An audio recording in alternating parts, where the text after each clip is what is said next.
வணக்கம் ஐயா. வணக்கம் வணக்கம், நல்லா இருக்குது. வணக்கம் ஐயா, வணக்கம். வணக்கம் வணக்கம் வணக்கம்.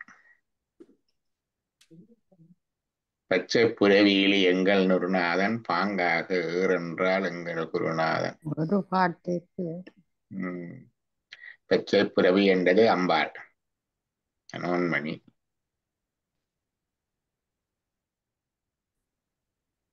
தன்னை அறியாது பார்த்துட்டும் இது தன்னை அறிய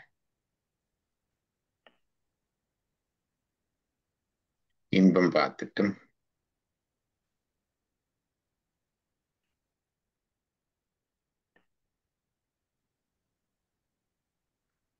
இது படிக்கல இல்லையா? கடைசி பாட்டு படிக்க இல்ல. இது கடைசி பாட்டு. நாமே நாம் என்று உரைத்தான் எங்கள் குருநாதன். படிச்சிடுங்க, அதையும் படிச்சுட்டு பார்க்கணும். படிங்க. நாமே நாம் என்று உரைத்தான் எங்கள் குருநாதன், நமக்கு குறைவில்லை என்றான் எங்கள் குருநாதன். பூமே பூம்பினை என்றான் எங்கள் குருநாதன், போக்குவரவில்லை என்றான் எங்கள் குருநாதன். தாமே தாமென்றுரைத்தான் எங்கள் குருநாதன், சங்கற்பமில்லை என்றான் எங்கள் குருநாதன். ஊமென்றுறுதி தந்தான் எங்கள் குருநாதன், ஊமை எழுத்தறி என்றான் எங்கள் குருநாதன். யோசாமி திருவடிகள் போற்றி போற்றி.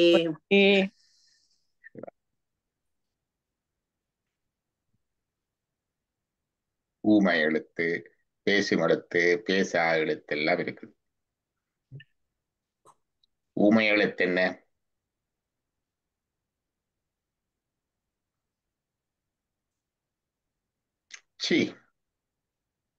சீதான் ஊமை எழுத்து. நாயோட்டு மந்திரம் என்று சொல்லுவார்கள், சிவத்தை குறிப்பது. ஊமை எழுத்து அறியன் எங்கள் குரு. அதே ஊமை எழுத்து என்று சொல்றது.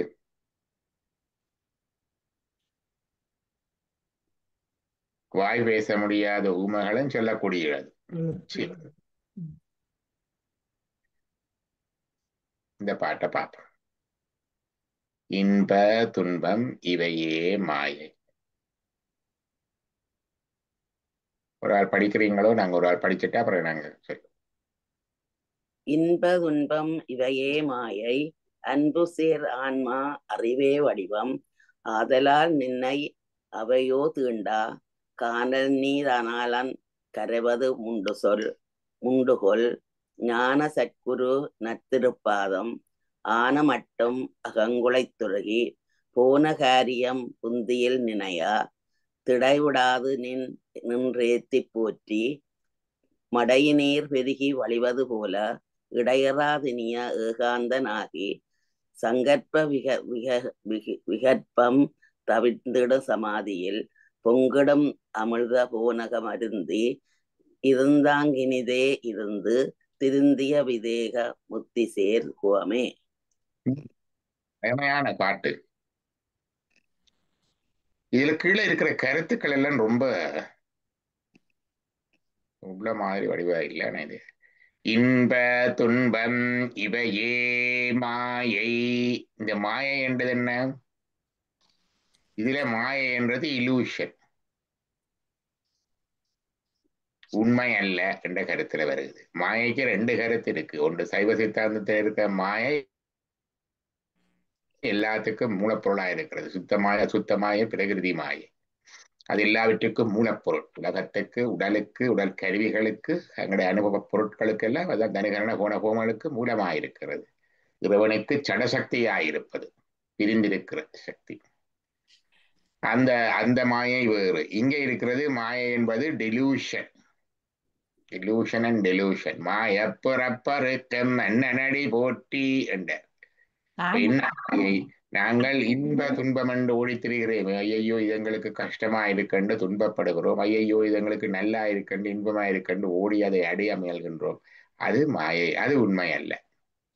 இந்த உலகத்துல இன்பம் துன்பம் இந்த ரெண்டையும் நாங்கள் எல்லாரும் pain avoidance pleasure seeking behaviour ஆட்டிடியூட்ல தான் இப்ப இருக்கிறோம். எங்களுக்கு எல்லாருக்கும் துன்பம் வந்துடக்கூடாது, நோய் வந்துடக்கூடாது, குறை வந்துடக்கூடாது, தோல்வி வந்துடக்கூடாது, இழப்பு வந்துடக்கூடாது, மரணம் வந்துடக்கூடாது, துக்கம் வந்துடக்கூடாது, அவமானம் வந்துடக்கூடாது. இது பெயின் அவாய்டன்ஸ். இன்பம் என்றது நாங்கள் நல்லா இருக்கணும், சுகமா இருக்கணும், செல்வமா இருக்கணும், வளமா இருக்கணும், சந்தோஷமா இருக்கணும், மகிழ்ச்சியா இருக்கணும். அதெல்லாம் இன்பம்.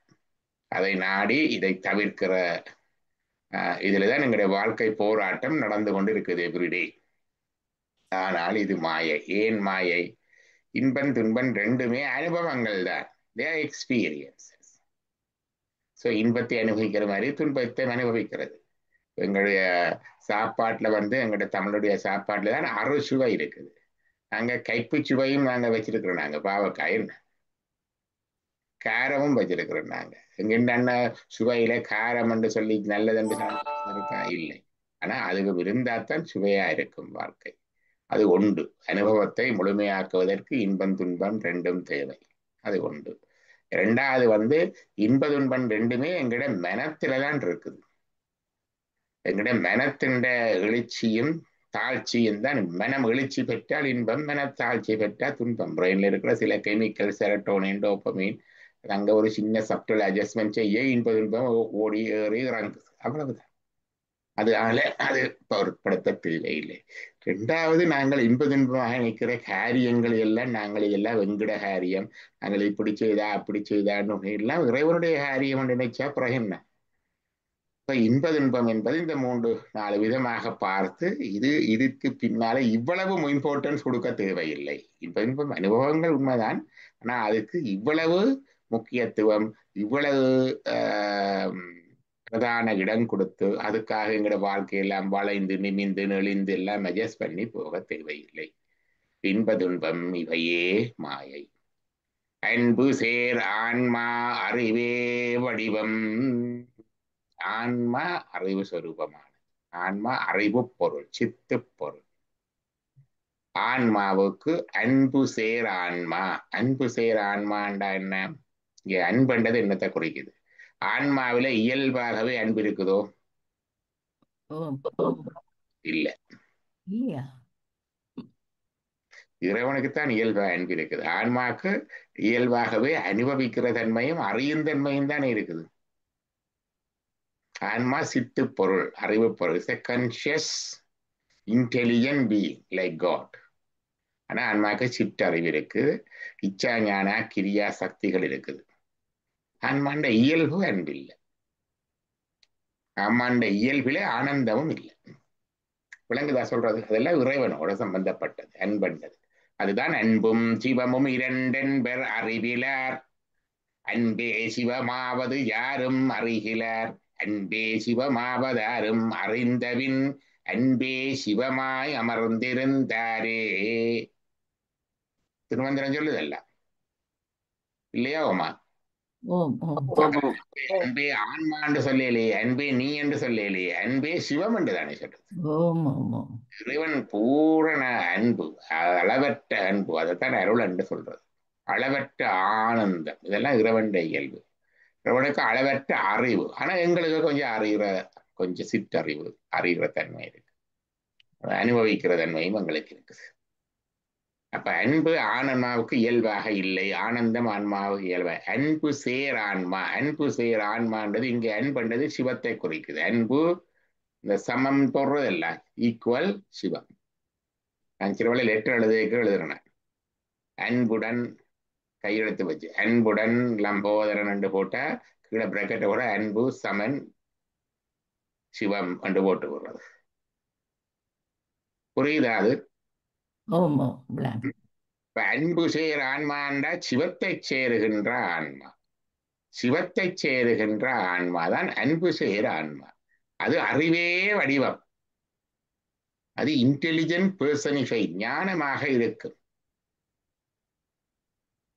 அது அதுவாக வந்துடும். இந்த ஆன்மாவனுடைய தனிப்பட்ட அறிவு என்று சொல்றது பசு ஞானம். அந்த பசு ஞானம் போய் இறைவனுடைய ஞானம் இதனுடைய ஞானமாக வரும். அதிஞானமாக, அறிவே வடிவம், இன்டெலிஜென்ட் பெர்சனிஃபைட், ஞான சொரூபமாக வரும். அன்பு சேரான்மாதான் அறிவே வடிவம். ஆதலால் நின்னை அவையோ தீண்ட.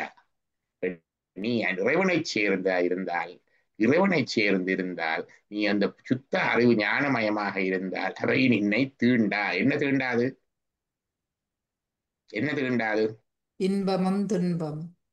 இதுதான் சொன்னார். என்ன என்ன தனக்கு உவமை இல்லாதான் தாழ் சேர்ந்தார் கல்லால் மனக்கவலை மாற்று. மனக்கவலை மாற்றல் அரிது. பாத்தீங்களா, வள்ளுவர் சொன்னதைத்தான் அப்படியே சொல்றேன். அன்பு சேரான்மா அறிவே வடிவம் ஆதலால் நின்னை அவையோ தீண்டா. இறைவனோட இருந்துட்டால் இந்த இன்ப துன்பங்கள் உங்களை தீண்ட மாட்டாம். இது எப்படி என்று சொன்னால், நல்ல குளிர் கருணாவில் என்றால் அந்த ஹீட்டர் அல்லது நெருப்புக்கு பக்கத்துல இருந்தா குளிர் தீண்டுமோ? இல்ல இல்ல. அதே மாதிரித்தான், அதே மாதிரித்தான். தூர இருந்தா தூர இருந்தா என்ன செய்யும்? குளிர்வாட்டு. அப்ப இன்ப துன்பத்தை இறைவன் உங்களுக்கு தர்றதோ எடுக்கிறதோ இல்லை. இறைவனுக்கு உங்களோட வினைப்படி இன்ப துன்பங்கள் வந்து கொண்டே இருக்கும். அதுல ஒரு மாற்றமும் இல்லை. நீங்க செய்கிற தீதன் நன்றும் பிறர் தர வேற இன்ப துன்பங்கள் எங்கட வினையினால வருவது. நாங்கள் செய்த புண்ணியங்களினால இன்பமும், நாங்கள் செய்த பாவங்களினால துன்பமும். அது விதி. அதை இறைவன் வந்து மாத்தி. ஆனா இந்த நெருப்புக்கு கிட்ட இருக்க குளிர் தெரியாத மாதிரி, குளிர் இருக்குது ஆனா தெரியாத மாதிரி, நீங்கள் இறைவனோட சேர்ந்த கிட்ட இருந்தீங்கள் என்றால் இந்த இன்ப துன்பங்கள் வினைகளுடைய பயன்கள் வந்து கொண்டிருந்தாலும் அது உங்களுக்கு தெரியாது. ஆதலால் நின்னை அவையோ தீண்டா. காணல் நீரால் நிலங்கரவதும் உண்டுகொள். என்ன சொல்றார்? காணல் நீரால நிலம் கரையாது. கரைவதும் உண்டு. கரைவதுண்டு கொள். கரைவதும் உண்டுகொள். செம்பல பண்புணல் என்று சொல்லி ஒரு பாட்டு இருக்கல்லோ. ஞாயின் ஞாயின் ஞாராகியரோ இந்த இன்னொந்தை மம்முறை கேளீர். தெரியுமா அந்த பாட்டு? கேள்விப்பட்டீங்களா? கேள்விப்பட்டா மறந்து போனோம். சங்க இலக்கியத்தில சங்க இலக்கியத்துல வருதோ? நான் நினைக்கிறேன் குறுந்தொகையோ அங்கேயோ ஞாயின் ஞாயின் ஞாராகியரோ. அருமையான ஒரு பாட்டு. அதுல சொல்லுவ ரெண்டு காதலர்கள் சந்திக்கின. அவர் சொல்லினம், நீமார் உண்டி அப்பா வெண்டி அப்பா வென்ற உறவு, உண்டி அம்மா வெண்டி அம்மா வென்ற உறவு, எங்கேயோ இருந்து எங்கேயோ வந்த நாங்கள் அன்பினாலே எங்கள் நெஞ்சம் கலந்தது. எப்படி மலையில செம்மண்ல விழுகிற மலையில அந்த மண் நீர் கரைந்து ஓடுவது போல நாங்கள் இருவரும் சேர்ந்தோம் என்று அந்த பாட்டு வரும். அதே போலதான் காணல் நீரால் நிலங்கரைவதும் உண்டுகள். காணல் நீரால் நிலங்கரைவதும் உண்டுகள். அப்ப நீர் வந்தால் அதாலை நிலங்கரையும் என்றால் என்ன கருத்து? எங்களுடைய இன்ப துன்பங்கள் இல்லாம போகும். நான் சொல்லுவேன், மிகப்பெரிய ஒரு மாளிகைக்கு ஒரு சின்ன ஒரு திறப்பு கொண்டு போய் தானே திறக்கிறோம் நாங்க, இல்லையா? அது பெரிய ட்ரக்கிலே அவரு அது திறக்கிறது இல்லையே. ட்ரெயின்ல ட்ரக்ல வந்து திறக்கிற இல்லையே. பெரிய மாளிகை கட்டினாலும் ஒரு சின்ன திறப்பு. அது மாதிரி ஒரு சின்ன இறைவனை சேர்ந்திருந்தால் சரி. காணல் நீரால் நிலங்கரைவதும் உண்டுகொள். அப்ப தொடர்ந்து இறைவனை பிடித்து கொண்டு வந்தால் எங்களுடைய வினைப்பெயல்கள இன்ப துன்பங்கள் இல்லாமல் போகும். ஞான சத்குரு நற்றிருப்பாதம். ஞானத்தை தருகின்ற சத்குரு, குருவினுடைய நற்றிருப்பாதம் ஆன மட்டும் அகங்குலைந்து உருகி. இப்ப குருவா இருக்க வேணும், அதுல சத்குருவா இருக்க வேணும், அதுல அவர் ஞானத்தை தர வேணும். அவருக்கு ஞானம் இருக்கும். சட்டியில இருந்தா தானே அகப்பயிலவன். இப்ப ஞான சத்குரு நற்றிருப்பாதம் ஆன மட்டும் அகங்குலைந்து உருகி. ஆன மட்டும் அகங்குலைந்து உருகி. போனஹாரியம் புந்தியில் நினையாது இடைவிடாது நின்றேத்தி போற்றி. எது போனஹாரியம்? நீங்க என்ன போனஹாரியம்?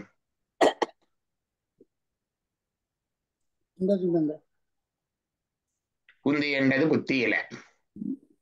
போனஹாரியம் புந்தியில் நினையாது இடைவிடாது நின்று ஏத்தி போற்றி. மடையில் நீர், மடை என்றது மடை திறந்த வெள்ளம் போல் என்று சொல்லுவோம். கட்டு, அணைக்கட்டு. அது மடையில் நீர் பெருகி வழிவது போல இடையறாது இனிய ஏகாந்தனாகி. அப்ப குருவை நினைந்திருக்க வேணும். போனகாரியம் புந்தியில் நினையாது இடைவிடாது நின்று ஏத்தி போற்றி. குருவிடம் போன காரியம் என்ன? என்னத்துக்கு போறது? நிறைய பேர் சாத்திரம் பார்க்க போறது, நல்லது நடக்க கொண்டு போறது, வீட்டுல ஞானம் பெறது. கொண்டு போறது, வேலை கிடையாது அப்படியெல்லாம் இருக்கு. ஜோர் சுவாமிகளை சில பேர் கல்லெடுத்தறிஞ்சு கலைச்சிருக்கிறாரு. என்ன சாத்திரம் பார்க்க வந்தனீங்கன்னு. ம். இப்ப குருவிடம் பூனகாரியம் எங்கட முத்தி. ஞானத்தை பூனகாரியம் புந்தியில் நினையாது இடைவிடாது நின்று ஏத்தி. அதுல குறியா இருக்கவன், அதுல இருக்கும். குறியா இருக்கவன் நின்று ஏத்தி போற்றி மடையில் நீர் பெருகி வழிவது போல. அப்படியே கட்டு கணை திறந்த மடை திறந்த வெள்ளம் போல இடையறாது. இடைவிடாதண்டா தடையில்லாமல் இனிய இந்த இனிமை வருகுது.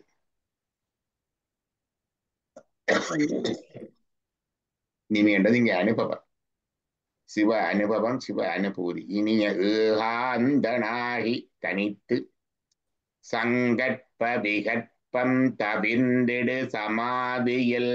இதுதான் நிர்விகல்ப சமாதி அல்லது நிஷ்டை என்று சொல்லுவோம். சமாதி என்ற யோகத்தின் கடைசி படங்களில் வருகிறது. அது விகல்ப சமாதி. அதுல இன்னும் பாவனை இருக்கு.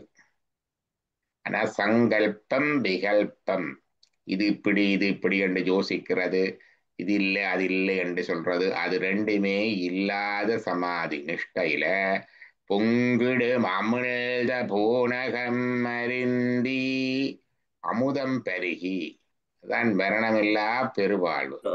என்ன அமுதம் இது? அமிர்தமண்டா மரணமில்லா பெருவாழ்வு. என்னம்மா? அதுல சொல்லுவார்கள் என்று கேட்டால், அந்த யோக சாதனையிலே அப்படி போக உச்சி சகஸ்டாரம் அங்க துபதசாந்தத்துல இருந்து அமுதம் பெருகுமா. அந்த அமுதம் பெருகி சந்திர மண்டலமாகிய முகமெங்கும் முட்டி தேங்கி உண்ணாக்கு வழியாகி உடல்ல சுவர்.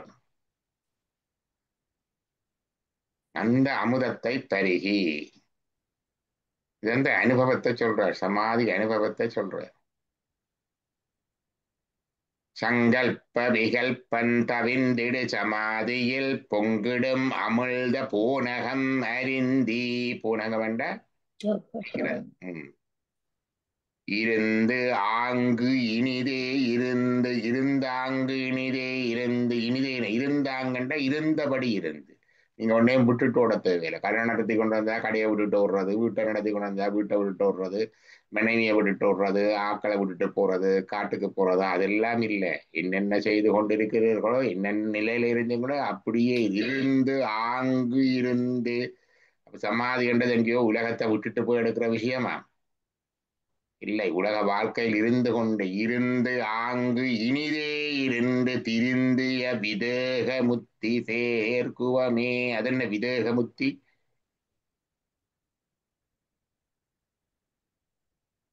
அது என்ன விதேக முத்தி? தேகத்திலிருந்து விடுபடு. தேகத்திலிருந்து விடுபட்ட பிறகு முத்தி செய்கிறது விதேக முத்தி. தேகத்தோட முத்தி அடைகிறது சமாதிக சீவன் முத்தி. ஜீவன் ஜீவன் முக்தி. சீவன் முத்தி. திருந்திய விதேக முத்தி சேர்குவமே. நல்ல ஒரு அனுபவத்தை பிழிஞ்சு அப்படி வச்சிருக்கிறது. பிழிஞ்சு அப்படி வச்சிருக்கிறது.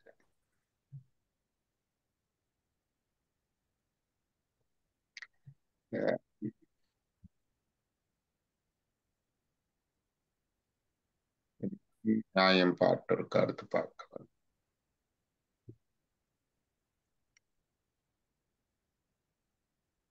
அது பார்த்து நிச்சயஞான சித்தியார்ல இருந்து ஒரு பாட்டு பார்க்க வேணுங்களே.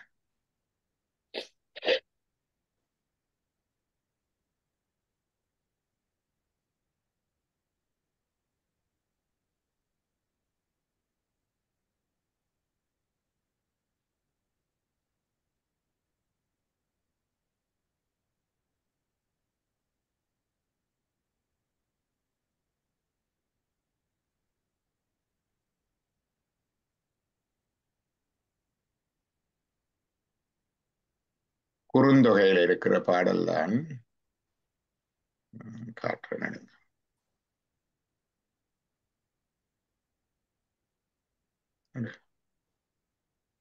தெரியுதா?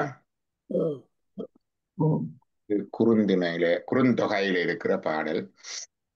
பாருங்க, நியாயம் நியாயம். இது கேரளாவில் நியாயம் கொண்டது இன்னும் இருக்குது. யாயும் நியாயம் யாராகியரோ எந்தையன் நீயும் யார். முதல்ல தெரிஞ்சாக்களோ அறிஞ்சாக்களோ அல்லது சொந்தக்காரோ இல்லை. எந்தையும் என்னுடைய தகப்பனும் நுந்தையும் உன்னுடைய தகப்பனும் எம்முறை கேளீர். எந்த விதத்துல சொந்தம் உறவு? ஞானும் நீயும் எவ்வளி அறிதும். உன்னை நீங்க முதல்ல தெரிஞ்சிருக்கிறோமோ இல்ல. செம்புல பெயநீர் போல. செம்புல பெயல் நீர். பெயல் என்றது பெய்கிற நீர், மழையில பெய்கிற நீர் இல்ல. செம்புலம் என்றது செம்மண். செம்மண்ணில மழை பெய்த உடனே அந்த செம்மண் கரைஞ்சு ஓடுதல்லோ, அதுபோல அன்புடை நெஞ்சன் தாங்கலந்தனது. இது குறுந்தொகைக்கு இருக்கிற பாட்டு. இது பாடினாக்கள் என்ற பெயர் தெரியாது. செம்புல பெயல் நீர் என்று சொன்னபடியினால நாங்கள் இது பாடிய புலவர் செம்புல பெயல் நீரார் என்று சொல்லுவோம். சரியா இந்த பாட்டு? ஒரு நல்லொரு பாட்டு. இந்த பாட்டு நல்ல அருமையா. இந்த அளவுக்கு தெரிவிக்கண்டா இந்த லண்டன்ல இருக்கிற சப்பேயில சில உலக இலக்கியங்கள் என்ற சில சில கூறுகளை அப்படி எடுத்து போட்டு முந்தி எங்களுக்கு தெரியுமா, பஸ்ல முந்தி திருக்குறள் எல்லாம் போட்டுருப்பேன். வில் குவைட் ஞாபகம் இருக்குதா? இலங்கையில பஸ்ல ஒவ்வொரு பஸ்லையும் ஒவ்வொரு தகரத்தால அடிச்சு விட்டுறதല്ലോ திருக்குறளை. வில் குவைட் கனக சபை செய்தவர். அதே மாதிரி லண்டன் சப்பேயில இந்த பாட்டை அதனுடைய டிரான்ஸ்லேஷனோட போட்டு இருந்தவங்க. ஒரு உலக இலக்கிய தராதரத்துக்கு இருக்கிற ஒரு பாட்டு இது. யாயின் நியாயின் யாராகியரோ எந்தையின் நுந்தை மெம்முறை கேளீர் யானின் நீயும் எவ்வளி அறுதும் செம்புல பயனீர் போல அன்புடை நெஞ்சந்த அங்கலந்தனவே. இந்த பாட்டு ஒரு படத்திலேயும் வந்திருக்கு. படத்திலேயும் இருக்கு.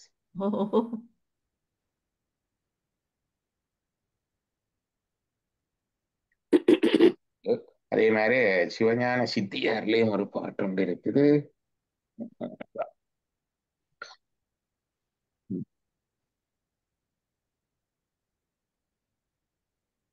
அவரிய கோதண்டம் அடைந்து இந்த பாட்டொண்டு வருகிறது.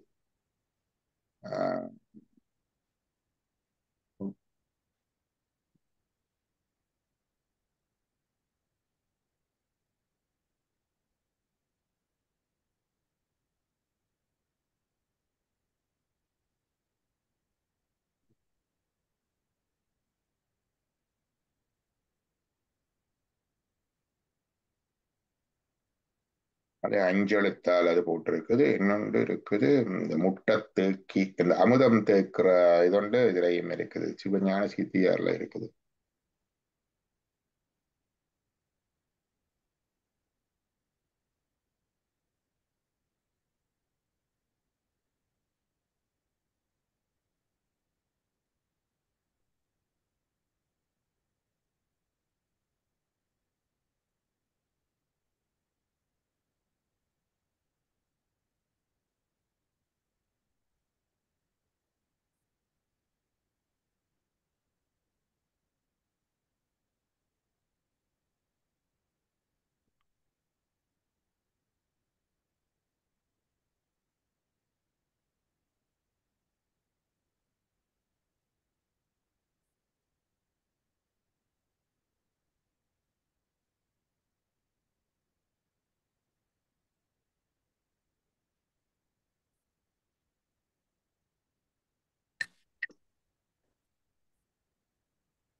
இது 273ஆம் பாட்டு சகமார்க்கம் என்று தொடங்கும். பார்ப்போம். அந்த அமுதம் பூனகம் தருகி என்றதுக்கு இருக்கிற பாட்டுண்டு. சகமார்க்கம் என்று தொடங்குறது. நாங்கள் எங்கட தேவாரண்டோட்டு ஆட்சியில பார்க்கலாம்.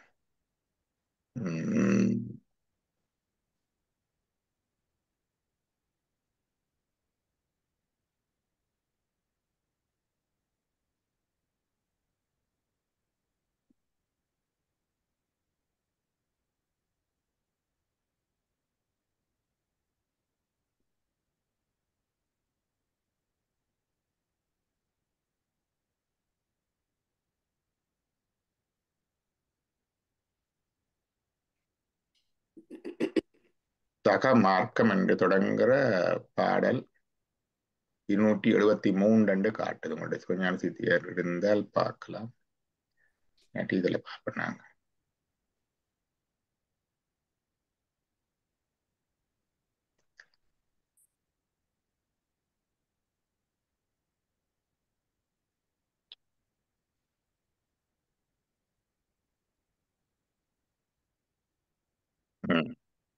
படியுங்க பாப்போம்.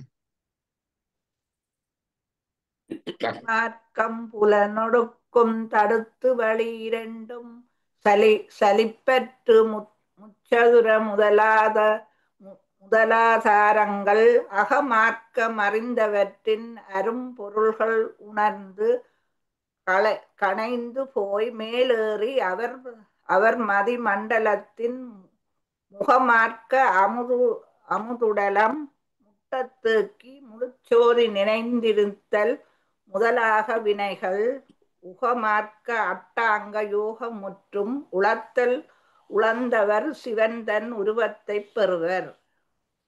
சகமார்க்கம், தாசமார்க்கம், மற்றது சற்புத்திரமார்க்கம், சகமார்க்கம், சன்மார்க்கம் என்று கேள்விப்பட்டிருக்கிறீங்களோ?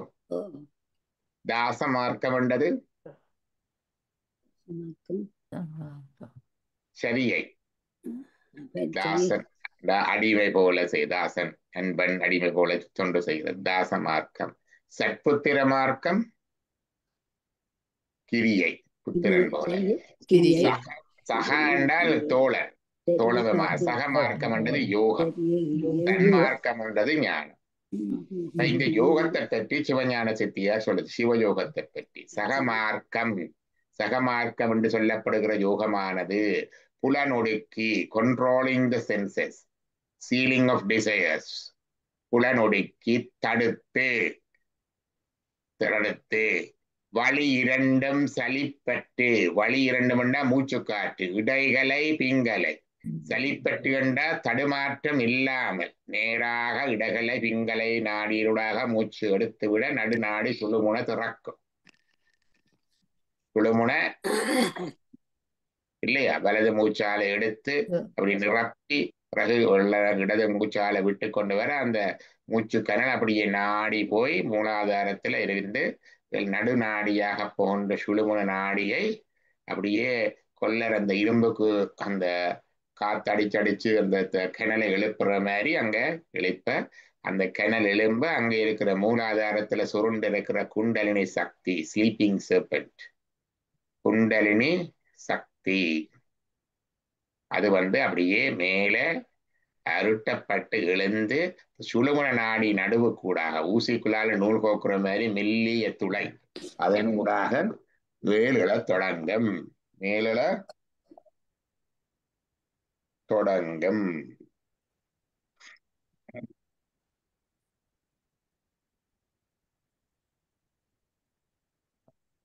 அப்ப சுழுமை நாடி எங்க இருக்குயா? எது சுழுமை நாடி? நெற்றியிலையோ? சுழுமுனை நாடி எங்களுக்கு 72,000 நாடிகள், அதுல 10 நாடி முக்கியம், அதுல 3 நாடிகள் நடுவில் இருக்குது. அதுல சுழுமுனை நாடி என்றது நடுநாடி, அது மூலாதாரம், அதாவது எங்கட புறப்பொறுப்புக்கும் குதத்துக்கும் விடப்பட்ட பகுதி மூலாதாரம், முக்கோண சக்கரம். அந்த மூலாதார முக்கோணம் முச்சதுர முதலாதாரங்கள் என்று போடுறேன். முக்கோணம், பிறகு சதுரம், நாட்கோணம், இப்படி ஒவ்வொன்றா சக்கரங்கள் ஒவ்வொன்றுக்கும் ஒரு வடிவம் இருக்கு.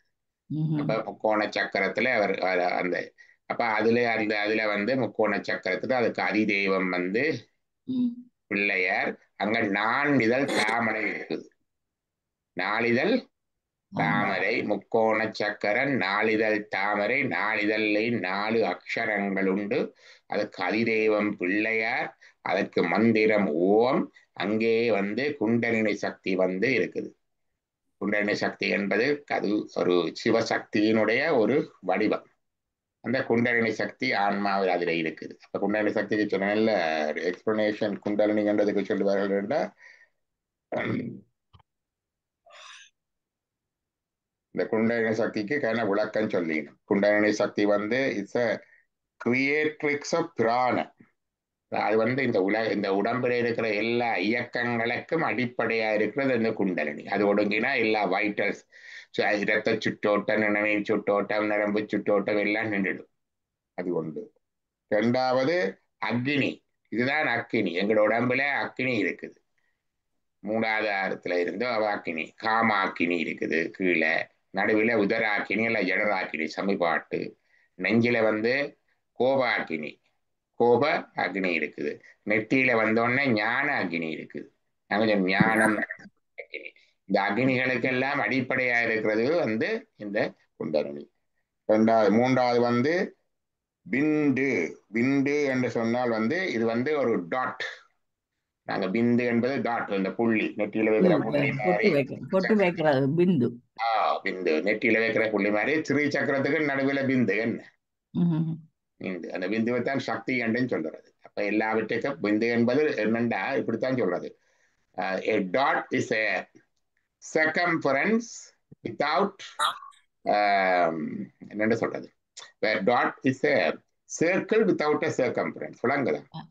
circumference இல்ல, இந்த சுற்றுவட்டம் இல்ல, சுற்றுவட்டம் இல்ல, நடுவு ஒரு வட்டம் தான் டாட். அது விளங்குது. Dot is a straight line without a length. விளங்குதா? அது ஒரு நேர்கோடு, நீளம் இல்லாத நேர்கோடு. சுற்றுக்கோடு இல்ல, சுற்றுக்கோடு இல்ல. சிவலிங்கத்துல வந்து ஒரு வட்டமும் இருக்குது, ஒரு கோடும் இருக்குது. அது ரெண்டும் சேர்ந்ததானே சிவலிங்கம். உலக இயக்கம் முழுக்க நேர்கோட்டு இயக்கம், வளகோட்டு இயக்கம் என்ன. அப்ப இதெல்லாம் அப்படித்தான் இருக்குது. ஆனா இது ரெண்டுமே ஒன்றி போயிருக்கிற ஒரு வடிவம் தான் இந்த டாட், மூலமா இருப்பது. இப்ப விளங்கிச்சா பிந்துக்கு இன்னொரு விளக்கம்? அது வந்து சிவம் சக்தி அந்த இது. அப்ப அதுவும் அதுதான் பிந்து. ஆக்சுவலா literally dot point unmanifested state of mind. மற்றது நாதம். நாதம் என்றது is a manifested sound and letters. அதெல்லாம் நாதம். அன்மேனிஃபெஸ்டட் பிந்து. நாதம்ண்டா கோடு வந்துடுது என்ன, மேனிஃபெஸ்டட் ஸ்டேட்ஸ் அதுகள் வருகிறது. மற்றது அதுதான் சரஸ்வதியாகவும் இருக்கு. சரஸ்வதி என்றது கம்யூனிகேஷன். இப்ப குண்டலினி என்பது எல்லாத்தையும் வருகிறது. பாருங்க, மூலப்பிரகிருதி, creative power of the Eswara. மற்றது ரெண்டாவது வந்து என்ன, first 6 centers of psychic energy. எங்களோட உளந்த 6 ஆதாரங்கள்ல அடிப்படையாக இருக்கிற பவர். அது இப்படி அதுக்கு நிறைய விளக்கம் கொடுத்திருக்கு. இது எங்கேண்டா தட்சிணாமூர்த்தி ஸ்தோத்திரம் என்று இருக்குது. தட்சிணாமூர்த்தி ஸ்தோத்திரம் சங்கரர் செய்தது. அது சின்ன ஸ்தோத்திரம். அதுக்கு ஒரு மன்ன சொல்லசான்னு சொல்லி ஒரு உரை ஒன்று எழுதி இருக்கணும் அந்த காலத்துல. அந்த உரையில இது வருகிறது. ஜாத்ரா குண்டலினி நாமா பராசக்தி பிரதிஷ்டிதா. குண்டலினி வந்து குண்டலினி தான் அதன் பெயர். அதுதான் பராசக்தி. பிரதிஷ்டிதா, எல்லா பிரதிஷ்டை, எல்லா மூலத்துக்கும் காரணமா இருக்குது. பிராணனும் அதுதான். பிராணன்றது எங்களோட வைட்டல்ஸ். அக்னி, நான் சொன்ன அக்னி அதுதான். பிந்து, பிந்தும் அதுதான். நாதனாம், நாதமாகவும் அதுதான் இருக்குது. சாவித்ரி சரஸ்வதி, சாவித்ரி என்ற காயத்ரி மந்திரமாகவும் அதுவே இருக்குது. சரஸ்வதி என்ற கம்யூனிகேஷனாகவும் அதுதான் இருக்கு. குண்டலினியை டிஃபைன் பண்ணி இருக்கு தட்சிணாமூர்த்தி ஸ்தோத்திரம். மன்னலோசா அந்த உரையில இந்த குண்டலினி என்றால் என்ன என்று ஒரு பெஸ்ட் டிஃபினிஷன் கொடுத்திருக்கு. நல்ல ஒரு டெஃபினிஷன். அப்ப அங்க போய் என்ன செய்ய வேணும், நடிகர் அந்த நீங்க கேட்டது நாடி. இந்த நாடி அப்ப நாடி அப்படி நேர வருகுது. மூலாதாரத்துல இருந்து அப்படியே நேர பின் நடு முதுகுக்கும் இந்த வயிற்றுக்கும் இடையில அப்படி நேர வந்து ஒவ்வொரு சக்கரமாக கடந்து கொண்டு வருது. மூலாதார சக்கரம் வந்து அங்க இருக்குது. பிறகு வந்து மேல அடி வயிற்றுல வந்து சுவாதிஷ்டான சக்கரம் இருக்குது. அதை கடந்து அதுக்கு அங்கால வந்து மணிபூரக சக்கரம் தொப்புளோட இருக்குது. பிறகு அதை கடந்து அநாகத சக்கரம் நெஞ்சில இருக்குது. அதை கடந்து விசுத்தி சக்கரம் கழுத்துல இருக்குது. அதை கடந்து ஆக்ஞா சக்கரம் நடு நெட்டி வரைக்கும் வருது. சரியா? நடுநெட்டிய கடந்து அது உச்சந்தலைக்கு போய் சகஸ்டாரத்துக்கு போய் சகஸ்டாரத்தையும் கடந்து துவதசாந்தம் 12 அங்குலம் 16 அங்குலம் உடலுக்கு வெளியாலையும் போகுது சுழுமுனை. இந்த சுழுமுனையில வலப்பக்கமாக சுற்றி புனைந்து கொண்டு வாரது பிங்களை நாடி. அது எங்கட வலது மூக்கில இருந்து தொடங்கும். வலது மூக்கில இருந்து மேல போய் நெட்டி பொட்டுல இருந்து வந்து திருப்பி கீழே இறங்கி சுழுமுனை நாடியின் வலப்பக்கமாக அதை சுற்றி கொண்டு மூலாதாரம் வரைக்கும் வந்து கிராஸ் பண்ணி இடது காலுக்கு போகும், பெருவிரலுக்கு. அதே மாதிரி இடதுல நாடி இடது மூக்கில இருந்து தொடங்கி மேலே போய் நெட்டி பொட்டுக்கு போய் கீழே வந்து இங்கால அப்படியே மூலாதாரம் வரைக்கும் வந்து அங்கால இருந்து இடகலை இடது பக்கம் அது வந்து விலக்காலுக்கு கத்திரிக்கோள் கிராஸ் பண்ணுவாரு, கிராஸ் பண்ண மூலாதாரம் கிராஸ் பண்ணி விலக்கால் பெருவிரல் வரைக்கும் போகும். அப்ப இந்த மூச்சு ஓட்டம் எடுக்க நாங்கள் சும்மா மூச்சுக்குள்ள சுவாசப்பைக்கு போறது தெரியும், மெடிக்கல் சயின்ஸ்ல படிக்கிறது.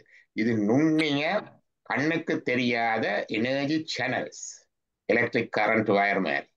அதற்கூடாக இந்த மூச்சின் சக்தியை பிராணனை செலுத்துகிறோம். அதுதான் பிராணாயாமம், பிராணனை செலுத்துதல். அதை செலுத்தி பயிற்சி வெற்றி கொண்டு பெற அந்த நடுவில் இருக்கிற சுழுமுனை நாடி திறக்க குண்டலினி சக்தி சுழுமுனை நாடி கூடாக ஒரு பாம்பு இருக்கிற மாதிரி வெளிக்கிட்டு வந்து அதனுடைய நடை வந்து மூஞ்சுரு நடை.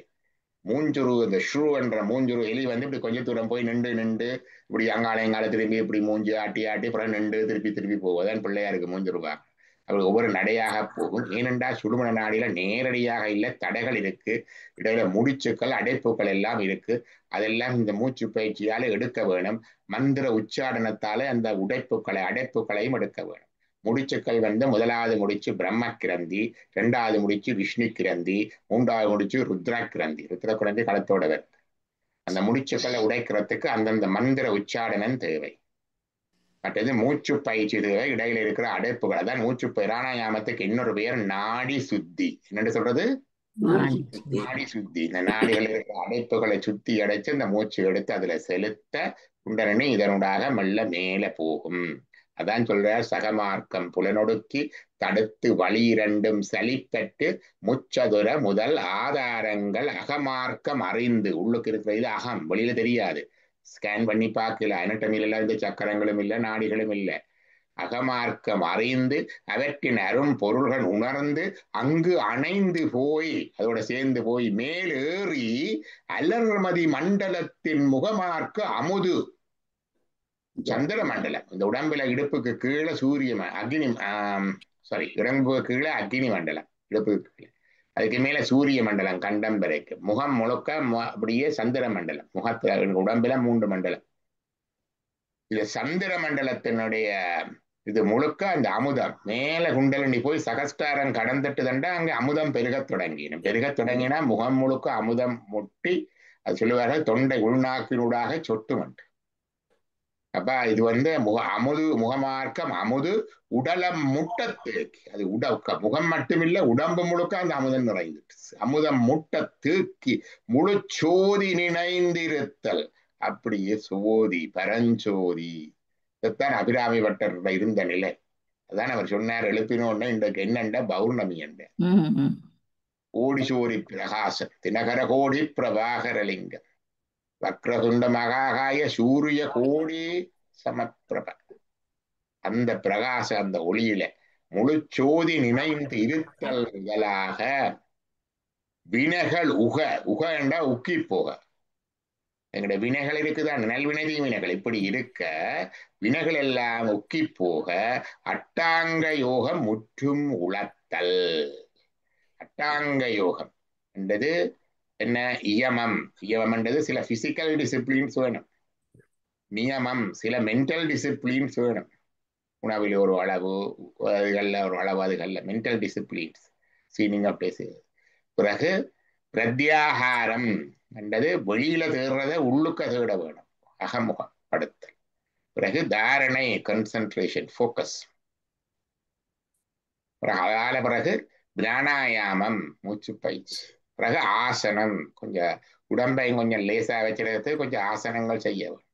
மினிமம் என்னோட சூரிய நமஸ்காரம் என்றாலும் தினமும் செய்ய ஆசனம். பிறகு அதுக்கு பிறகு அங்கால தியானம். இப்படி செய்து கொண்டு போக தியானம் தானா வரும். கிளாஸ்ல நித்திர வர மாதிரி அது தானா வரும் தியானம். அதுக்கு அங்கால சமாதி. சமாதியில விகல்ப சமாதி முதல். நிர்விகல்ப சமாதி என்று சொல்றது அங்கால அதுக்கு மேலாக நிஷ்டக்கூடிய நிலை. இதைத்தான் யோகசுவாமிகள் இங்க சொல்ற முழுச்சு அமுத முதலாக முட்டத்தேக்கி முழுச்சூதி நினைந்திருத்தல் முதலாக வினைகள் உக மார்க்கம். வினைகள் உக மார்க்கம், வினைகள் எல்லாம் உக்கி போற இத்து போற மார்க்கம். அட்டாங்க யோகம் முற்றும் உளத்தல், அட்டாங்க யோகம் முழுமையாக செய்தல் தான். உழந்தவர் சிவந்தன் உருவத்தை பெறுவர், ஷாரூப புத்தி பெறுவர் என்று இந்த இது சொல்லி இருக்குது. நாங்கள் இனி சிவசுவாமிகளுடைய பாட்டை பார்த்தோம்டா திருப்பி இருக்கா. இப்ப இன்னும் பாட்டு விளங்கும் எங்களுக்கு. என்ன சொல்ற? திருப்பி இருக்கா பாட்டை கேட்க விளங்கும் உங்களுக்கு. இன்ப துன்பம் இவையே மாயை, இன்ப துன்பம் இவையே மாயை, அன்பு சேர் ஆன்மா அறிவே வடிவம், ஆதலால் நின்னை அவையோ தீண்டா, காணல் நீரா இளங்கரைவது உண்டுகொள், ஞான காணல் நீரால் நிலங்கரைவதும் உண்டுகொள். உண்டுகொள், காணல் நீரால் நிலங்கரைவது உண்டுகொள், ஞான சற்குரு நத்திருப்பாதம் ஆனம் மற்றும் அகங்குலைந்து உருகி, போன காரியம் புந்தியில் நினையா இடைவிடாது நின்று ஏத்தி போற்றி, மழையினீர் பெருகி வழிவது போல இடையறாது இனிய ஏகாந்தனாகி, சங்கற்ப விகற்ப தவித்திடு சமாதியில் பொங்கிடும் அமிழ்த கோனக மருந்தி, இருந்தாங் இனிதே இருந்து திருந்திய விதேக முத்தி சேர்குவமே. முத்தி சேர்குவமே. இதுலதான் இப்ப விளங்கம். இடைவிடாது ஏற்றி போட்டி மடையில் நீர் பெருகி வழிவது போல இடையறாது இனிய ஏகாந்தனாகி, சங்கற்ப விகற்பம் தவிர்ந்திடு சமாதியில் பொங்கிடும் அமிழ்த போனகம் அருந்தி. எந்த அமிழ்த போனகம் இப்ப விளங்குதா?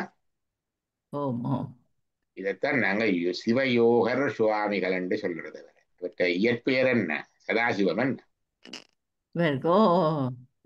யோக ஏன் சிவயோகர் என்று சொல்றது என்று இப்ப விளங்குதா? அவர் இதுல இருந்து இந்த நிலையில இருந்தவர். அழகாக அது அனுபவத்தை சொல்றார் பாருங்க. இன்ப துன்பம் இவையே மாயை, அதுதான் ஒரு பொல்லாப்பும் இல்லை என்றார். எல்லாம் எப்பவோ முடிஞ்ச காரியம் என்றார். அன்பு சேர் ஆன்மா அறிவே வடிவம். இறைவனை ஆன்மா சேர்ந்தால் ஞான சொரூபமாயே ஆயிடும். அது இது ஆதல். ஆதலால் நின்னை அவையோ தீண்டா. அப்படி இருந்தால் இன்ப துன்பம் பயன்கள் உம்மை தீண்டா. தனக்கு உமை இல்லாதான் தாழ் சேர்ந்தார் கல்லால் மெனக்கவலை மாற்றல் அரிது, காணல் நீரால் நிலங்கரைவதும் உண்டுகொள். இந்த பெரிய நிலமண்டாலும் மழை நீர் காணல் நீர் அந்த காட்டு நீர் அடிச்சா அப்படியே கரைஞ்சு கொண்டு போகும். ஞான சற்குரு நட்டிருப்பாதம் ஆன மட்டும் அகங்குலைந்து உருகி குருவுண்ட பாதத்தை தியானிச்சு பிடிச்சு கொண்டு அதை அகங்குலைந்து உருக்கத்தோட நினைச்சு சிந்திச்சு போன காரியம் புந்தியில் நினையாது இடைவிடாது நின்று ஏத்தி போற்றி. எங்களுடைய காரியத்துல போக்கஸ்ட அதிலேயே இடைவிடாது நின்று ஏத்தி போற்றி நிற்க, மடையினீர் பெருகி வழிவது போல போல இடையறாது இனிய ஏகாந்தனாகி ஏகபோகமாய் நீயே நானுமாய் தனித்துவமான அனுபவம். சங்கற்ப விகற்பன் தவிர்ந்திடு சமாதியில் பொங்கிடும் அமிழ்த போனகம். அமுதம் என்ன? முகமண்டல மதிமண்டல முட்டத்து குடல் முழுது முட்டத்தேக்கி என்று சொன்னாரே அமுதம். இதைத்தான் அலர்மதி மண்டலத்தின் அமுதம் உடல் முட்டத்தேக்கி. அதுதான் இந்த பொங்கிடும் அகழ்ந்த போனகம் அருந்தி இருந்தாங்கு இருந்து இருந்தபடி இனிதாக நன்றாக இருந்து திருந்திய விதேக முத்தி சேர்குவமே. அந்த முத்தியை நாங்கள் சென்று அடைவோமாக. வான்முகில் வளாது மேக மலிவளஞ்சுரக்க மன்னன் கோன் முறையரது செய்க குறைவிலாது உயிர்கள் வாழ்க, நான்மறை அறங்களோங்க நத்தவம் வேள்வி நல்க மேன்மகொள் சைவ நீதி விளங்க நம பார்வதீபதையே மகாதேவா பார்வதீபதையே ஹர நம மகாதேவா பார்வதீபதையே ஹர ஹர மகாதேவா நாடுடைய சிவனே போற்றி கணேசாம் சிவசிதம்பரம் திருச்சிற்றம்பலம் அருமையா நன்றி. இருக்கு. ஜோஷுவாவுடைய பாட்டுகள் ஒவ்வொன்றையும் பார்க்கறதுக்கு நல்ல ஒரு சந்தர்ப்பம் கிடைச்சிருக்கு. நல்லா நல்லா இருந்தது. கொஞ்சம் ஞாபகத்துல வச்சிருந்தா தான் சரி. கொஞ்சம் கொஞ்சம் படிக்க வரும். படிக்க வேணும். நல்லது. நாளைக்கு சந்திப்போம். என்ன? ஓகே. நன்றி, வணக்கம். நன்றி ஐயா. நன்றி.